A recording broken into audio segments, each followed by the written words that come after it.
spesso a dormire ci vado. Commissario, un importante appuntamento che parla di sicurezza negli ambienti di vita, cui l'ASP è sempre protagonista e attenta a queste tematiche di grande interesse.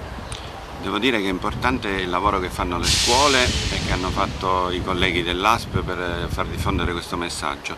Quello che dicevo nel mio saluto appena terminato è che ai ragazzi ovviamente, è che tutte queste cose non succedono a New York, a Filadelfia, in altri posti, ma sono problemi e incidenti che noi abbiamo a Palma di Montechiaro piuttosto che a Favara o nelle nostre città con persone che noi conosciamo. Quindi l'unico modo per poter evitare che queste cose succedano è conoscerle innanzitutto, adeguare i nostri stili di vita a tutte le misure che verranno illustrate e che noi cerchiamo di memorizzare, e questo tante volte salva la vita nostra e dei nostri parenti. Voi siete sempre attenti a queste tematiche, organizzate spesso di questi incontri?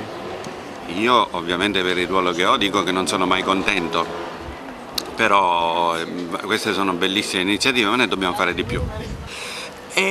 Sono tante queste iniziative, ma questa ha una valenza particolare perché, come ho detto nel mio intervento,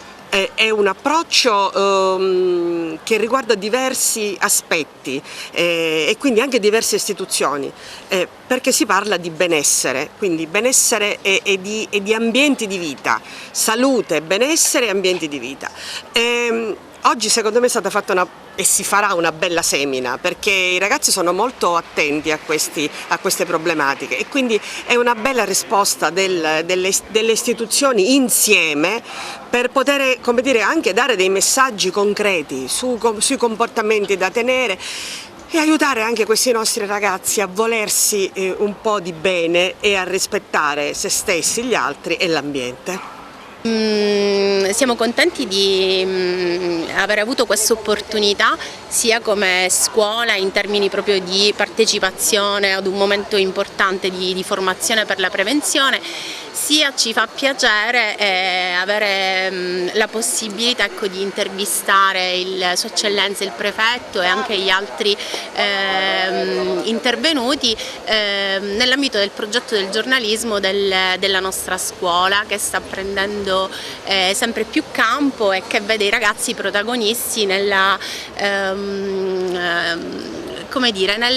veicolare l'informazione tra i giovani anche a livello cittadino. Anche perché è un tema importante, diciamo, questo della sicurezza, specialmente in questa età in cui i ragazzi guidano i motorini, insomma bisogna fare una grande consapevolezza del problema. Assolutamente sì,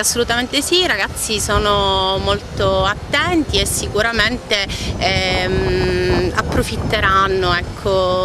di questo momento, a cui speriamo ne seguano tanti altri di varia natura. Noi stiamo facendo praticamente una rappresentazione di quello che purtroppo potrebbe accadere, la classica deglutire qualche cosa che rimane ostruita in bocca e con la cosiddetta manovra di Helmich far vedere sia per i bambini che per le persone adulte cercare di farle espellere. Sono delle semplici manovre che sono pratiche e veramente possono salvare una vita umana.